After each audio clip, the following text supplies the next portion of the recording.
Am I a murderer? That question has kept me awake for the last 30 years. 30 years of staring at the ceiling. 30 years of waking up before dawn, my chest tight, my hands shaking. 30 years of replaying one moment I can never erase. I'm 73 years old now. My husband Michael died 30 years ago. And every night when the world goes quiet, I ask myself the same thing. Was it my hands or my choices that killed him? You think cheating is a mistake? Something you apologize for? Something time erases? It doesn't.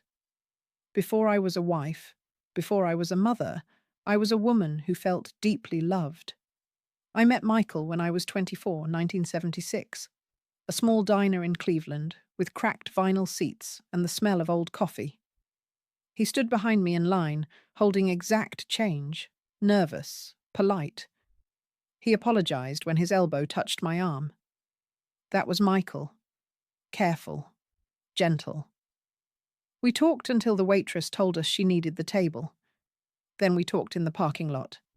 Then we talked on the phone until our voices faded. Those years before marriage, they were the purest happiness of my life. Michael would bring me groceries when I was sick, leave notes on the fridge, sit with me in silence, and never make it uncomfortable. I laughed freely.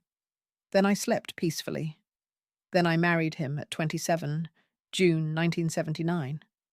Small church, white dress borrowed from my cousin. Michael cried when he said his vows. I remember thinking, no one will ever love me this purely again. That should have made me protect him. Instead, it made me careless. By 29, life slowed. Bills, work, routine. Michael worked long hours to give us stability. I mistook his sacrifice for absence. I wanted to be desired loudly. Michael loved me quietly. I never told him I felt lonely. I told strangers instead. The first affair happened when I was 31, March 1983. His name was David. He worked in finance. Sharp suit, smooth words. He told me I was beautiful, like it was a discovery. He bought me a red dress. I hid it in the trunk of my car. I wore it once and felt powerful. I came home and let Michael hold me. I didn't feel guilt yet. At 32, there was Mark. He made me laugh. We met in hotel rooms during lunch breaks. It felt harmless. At 33, Jason. August 1985, Napa Valley. Wine, expensive dinners. Michael thought I was visiting a friend. At 34, Eric. He didn't even pretend to care. He bought me jewelry instead. At 35, Robert, the one who ended everything. By then, cheating wasn't excitement. It was routine. I learned how to lie calmly, how to kiss my husband without trembling, how to erase my tracks. Michael trusted me with his whole heart. That trust is what destroyed him. October 12th, 1989. I was 36. I met Robert for lunch. Italian restaurant. White tablecloths, soft music. I laughed too loud. He leaned in. He kissed me. I hugged him back. And then silence. That strange feeling when the air shifts. I turned my head. Michael was standing outside the window, not shouting, not crying, just watching. Our eyes met. That moment has lived inside me for 30 years. Michael didn't come inside. He didn't confront us. He simply walked away. That night, he asked me one question. How long? I stared at the floor. I didn't answer. Michael moved out that night. 3 weeks later, on November 3rd, 1989, he ended his life.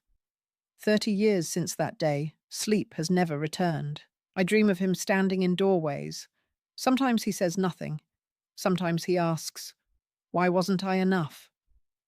I wake up soaked in sweat, my heart racing. I had children. They are the only reason I am alive. If I had no children, I would have followed him.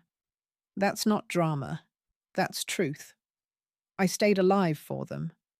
But I didn't live. I smiled at birthdays with hollow eyes, attended school events numb, Watch life happen without feeling it. Luxury tastes like ash. Attention feels disgusting.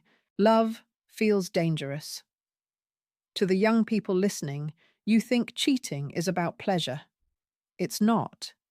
It's about destruction that waits. It waits decades. It waits until your hair turns grey.